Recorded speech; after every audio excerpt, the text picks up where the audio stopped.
नमस्कार, मी विशाल परदेशी. आपण बघताय न्यूज 18 लोकमत स्पेशल. नवीन दिवस नवीन विषय. अभिनेत्री पायल घोषने आज रिपब्लिकन पार्टी ऑफ इंडियामध्ये प्रवेश केला. अर्थात आपल्या सगळ्यांच्या परिचयाची आरपीआय ही पार्टी. पण खरं तर आजवर अनेक अभिनेत्रींनी राजकारणात आपलं नशीब आजमावलंय. काहींना यश मिळालं तर काहींना अपयशाचा सामना करावा लागला. बॉलिवूडच्या अशाच काही तारेतारकांच्या राजकीय प्रवासावर आहे हा खास शो सेलिब्रिटींचं पॉलिटिक्स. बॉलिवूडचा महानायक अमिताभ बच्चन पासून ते ड्रीम गर्ल हेमा मालिनीपर्यंत अनेकच सेलिब्रिटींनी राजकारणाचा अनुभव घेतलाय. अमिताभ, राजेश खन्ना, धर्मेंद्र हे जास्त काळ राजकारणात रमले नाहीत. त्यांनी एक्झिट घेतली. विनोद खन्ना, शत्रुघ्न सिन्हा यांनी राजकारणात चांगलं यश मिळवलं. बघूयात याबद्दलचा स्पेशल रिपोर्ट.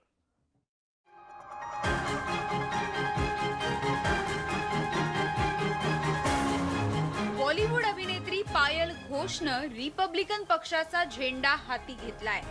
केंद्रीय मंत्री आणि रिपाई नेते रामदास आठवले यांच्या उपस्थितीत पायलने रिपब्लिकन पार्टी ऑफ इंडियामध्ये प्रवेश केला.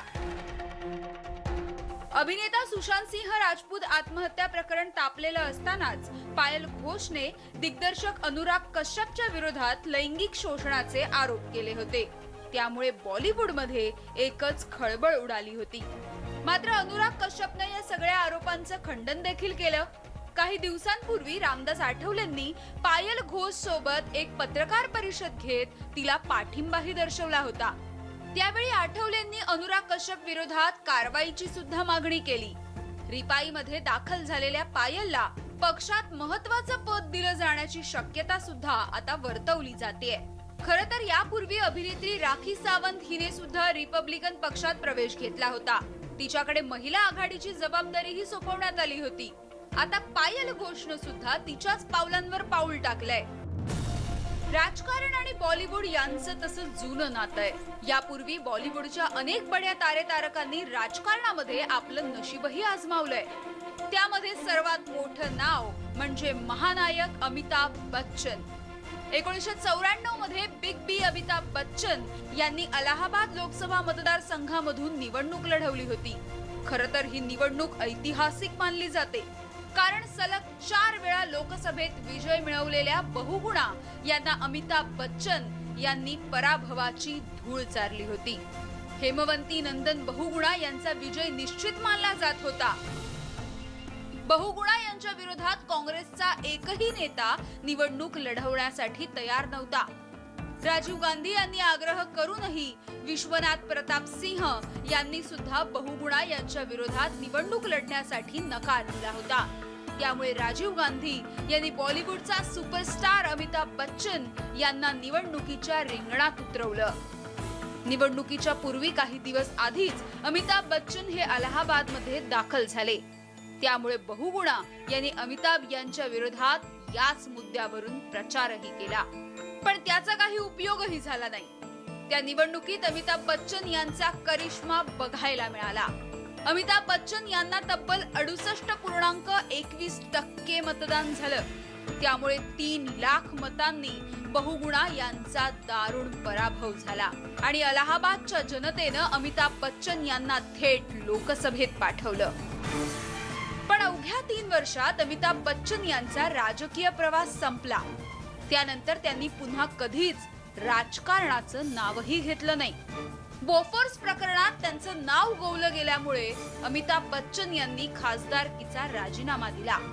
अमिताभ यांच्याप्रमाणेच हिंदी सिनेसृष्टीचा सुपरस्टार राजेश खन्ना यांनी सुद्धा राजकारणाचा अनुभव घेतला होता. रुपेरी पडदा गाजवल्यानंतर राजेश खन्ना यांनी 90च्या दशकात राजकीय आखाड्यात उतरण्याचा निर्णय घेतला. पण राजकारणात प्रवेश केल्यानंतर पहिल्याच पायरीवर त्यांना अपयशाची चव चाखावी लागली. 1991 मध्ये त्यांनी नवी दिल्ली लोकसभा मतदारसंघातून काँग्रेसच्या तिकिटावर निवडणूक लढवली.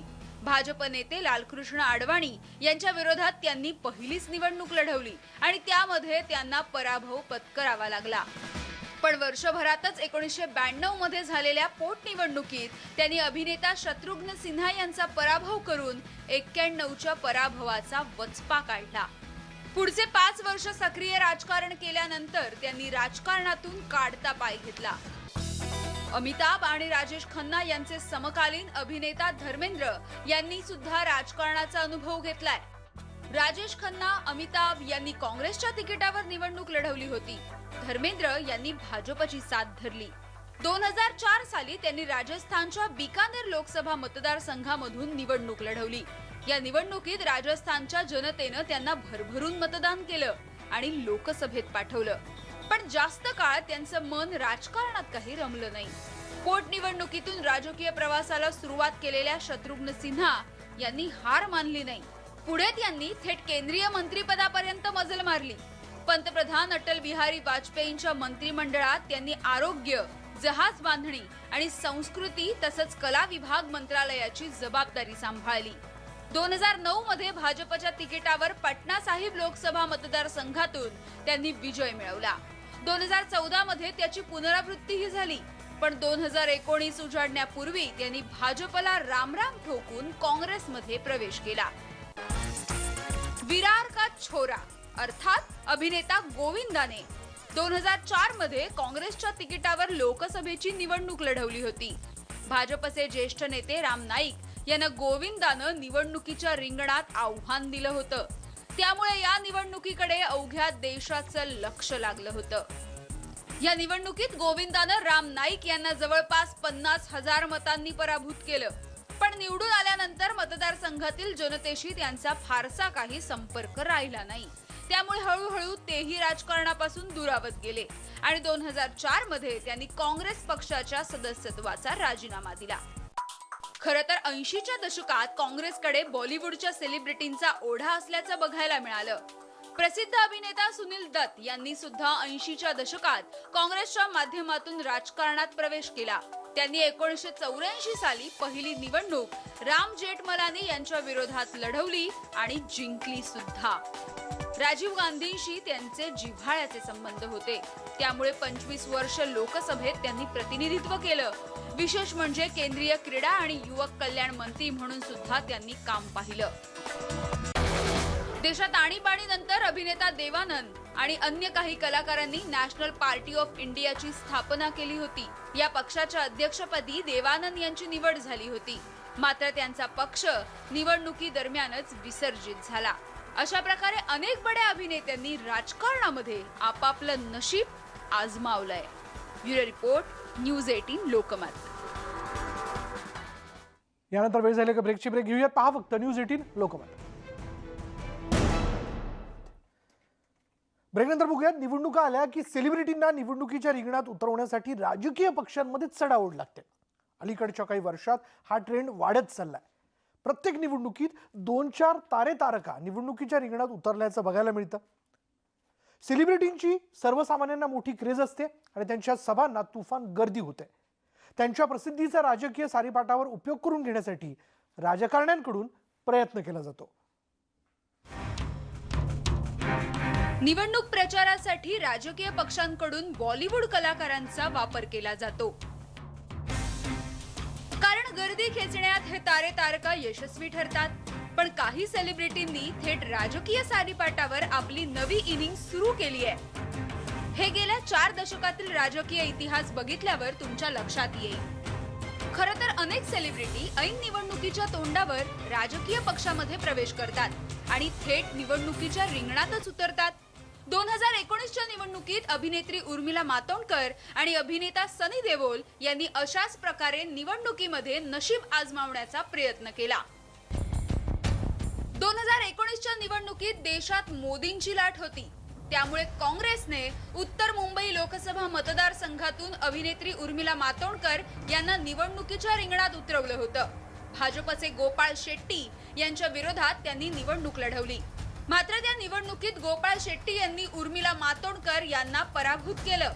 पण निवडणुकीनंतर त्या फार काळ काँग्रेसमध्ये काही रमल्या नाहीत. पक्षांतर्गत वादामधून त्यांनी काँग्रेसला रामराम केला. पण राजकारणातील एंट्रीमध्ये सनी देओलला मात्र घवघवीत यश मिळालं. पंजाबच्या गुरुदासपूर लोकसभा मतदारसंघातून सनीनं निवडणूक लढवली होती. खरं तर या मतदारसंघातून अभिनेते विनोद खन्ना यांनी प्रतिनिधित्व केलं होतं. 1998 ते 2014 पर्यंत विनोद खन्ना यांनी या मतदारसंघातून भाजपला विजय मिळवून दिला होता. मात्र त्यांच्या अकाली निधनानंतर झालेल्या पोटनिवडणुकीत भाजपच्या उमेदवाराचा पराभव झाला। त्यानंतर 2019च्या सार्वत्रिक निवडणुकीत सनी देओलला भाजपनं निवडणुकीच्या रिंगणात उतरवलं आणि त्या निवडणुकीत सनी देओल यांनी विजयश्री खेचून आणली। खरं तर देओल कुटुंबातील तिघांनी लोकसभेत वेगवेगळ्या मतदारसंघाचं प्रतिनिधित्व केलंय। धर्मेंद्र, सनी देओल यांच्याप्रमाणेच हेमा मालिनी यांनी 2004 साली भाजपमध्ये प्रवेश केला होता, पण त्यापूर्वीच त्यांची राज्यसभा खासदार म्हणून निवड झाली होती। 2003 ते 2009 पर्यंत ते राज्यसभेच्या खासदार होत्या। 2014च्या लोकसभा निवडणुकीत भाजपनं त्यांना मथुरा लोकसभा मतदारसंघातून तिकीट दिलं आणि पहिल्याच निवडणुकीत त्यांनी यशही मिळवलं। 2019च्या लोकसभा निवडणुकीत बॉलिवूडच्या ड्रीम गर्लनं दुसऱ्यांदा विजय मिळवला।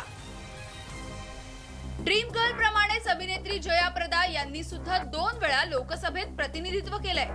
रुपेरी पडद्यावर यश मिळवल्यानंतर जया प्रदा यांनी राजकारणामध्ये त्याचा कित्ता गिरवला। खरं तर राज्यसभेपासून त्यांनी आपल्या राजकीय प्रवासाला सुरुवात केली। 1996 मध्ये त्यांची पहिल्यांदा राज्यसभेवर खासदार म्हणून निवड झाली। चंद्राबाबू नायडू यांच्याशी मतभेद झाल्यानंतर त्यांनी समाजवादी पार्टीमध्ये प्रवेश केला। 2004 मध्ये त्यांनी उत्तर प्रदेशच्या रामपूर लोकसभा मतदारसंघामधून निवडणूक लढवली आणि त्यामध्ये त्यांनी विजय सुद्धा मिळवला। 2009च्या लोकसभा निवडणुकीत पुन्हा एकदा त्यांनी विजय खेचून आणला। 2011 साली त्यांनी राष्ट्रीय लोकमंच नावाचा स्वतःचा पक्ष स्थापन केला, पण त्यामध्ये त्यांना फारसं यश काही आलं नाही। त्यांनी RLDच्या तिकिटावर निवडणूक लढवली, पण यावेळी त्यांना पराभव पत्करावा लागला। 2019 मध्ये त्यांनी भाजपमध्ये प्रवेश केला आणि पुन्हा एकदा भाजपच्या तिकिटावर रामपूर लोकसभा मतदारसंघामधून निवडणूक लढवली, पण समाजवादी पक्षाच्या आझम खान यांच्याकडून त्यांना पराभूत व्हावं लागलं। जया प्रदा यांच्याप्रमाणे जया बच्चन यांनाही समाजवादी पार्टीने राजकारणात आणलं। खरं तर पती अमिताभ बच्चन यांनी राजकारणामध्ये कटू अनुभव घेतल्यानंतर राजकारणाचं नाव काही घेतलं नव्हतं, मात्र अभिनेत्री जया बच्चन 2004 सालापासून आजपर्यंत लोकसभेच्या सदस्य आहेत। समाजवादी पक्षाच्या कोट्यातून त्या राज्यसभेच्या खासदारही आहेत। मोठ्या पडद्यावरच्या अशा काही निवडक अभिनेत्रींनी लोकसभेत प्रतिनिधित्व केलं असलं तरी छोटा पडदा गाजवलेल्या स्मृती इराणी यांनी थेट केंद्रीय मंत्रीपदापर्यंत मजल मारली आहे। छोट्या पडद्यावरची आदर्श सून म्हणून ख्याती मिळवलेल्या स्मृती इराणी यांचा मोठा चाहता वर्ग आहे। 2003 साली त्यांनी भाजपमध्ये प्रवेश केला आणि 2004 मध्ये दिल्लीच्या चांदनी चौक लोकसभा मतदारसंघातून निवडणूक लढवली आणि नरेंद्र मोदींच्या सरकारमध्ये त्यांना केंद्रीय मंत्रिपदाची संधी मिळाली। 5 वर्षात अमेठीवर त्यांनी लक्ष केंद्रित केलं आणि 2019च्या निवडणुकीत त्यांनी राहुल गांधी यांना पराभूत केलं। जयललिता भारतीय राजकारणातलं एक मोठं नाव, अभिनेत्री ते मुख्यमंत्री असा राजकीय प्रवास त्यांनी केलाय। तमिळ, तेलुगू या सिनेमामध्ये यश मिळवल्यानंतर जयललिता यांनी NT रामाराव यांच्या नेतृत्वाखाली राजकारणामध्ये प्रवेश केला आणि 1-2 वेळा नव्हे तर तब्बल 4 वेळा तामिळनाडूचं मुख्यमंत्रीपदही सांभाळलं। रुपेरी पडद्यावरच्या तारकांनी राजकारणात सुद्धा घवघवीत यश मिळवलंय, पण या व्यतिरिक्तही अनेक अभिनेत्यांनी राजकीय पटलावर आपली ओळख निर्माण केली आहे। त्यापैकी एक म्हणजे अभिनेता राज बब्बर। राज बब्बर यांनी आपल्या राजकीय करिअरची सुरुवात समाजवादी पार्टीपासून केली। 1996 साली त्यांनी अटल बिहारी वाजपेयी यांच्या विरोधात निवडणूक लढवली होती। त्या निवडणुकीत राज बब्बर यांचा 2 लाख मतांनी पराभव झाला, पण पुढे आग्रा लोकसभा मतदारसंघातून त्यांना पहिला विजय मिळाला। समाजवादी पक्षाची फारकत घेतल्यानंतर त्यांनी काँग्रेसचा हात धरला आणि फिरोजाबाद लोकसभा मतदारसंघातून अखिलेश यादव यांच्या पत्नी डिंपल यादव यांना पराभूत केलं। काही वर्षांपूर्वी काँग्रेसनं त्यांच्यावर उत्तर प्रदेशची जबाबदारी सोपवली। राजकारणात बॉलिवूड प्रमाणेच प्रादेशिक तारे-तारकांनीही नशीब आजमावलंय। भोजपुरी अभिनेता आणि गायक मनोज तिवारी यांनी समाजवादी पक्षाच्या तिकिटावर गोरखपूर लोकसभा मतदारसंघामधून निवडणूक लढवली होती, मात्र यात त्यांना यश आलं नाही। पुढे ते भाजपमध्ये दाखल झाले आणि दिल्लीमधून थेट लोकसभेत पोहोचले। Bureau report, news 18 Lokmat. यानंतर सेलिब्रिटींचं पॉलिटिक्स या विशेष भागामध्ये इथेच थांबणार आहोत। पहा फक्त न्यूज 18 लोकमत।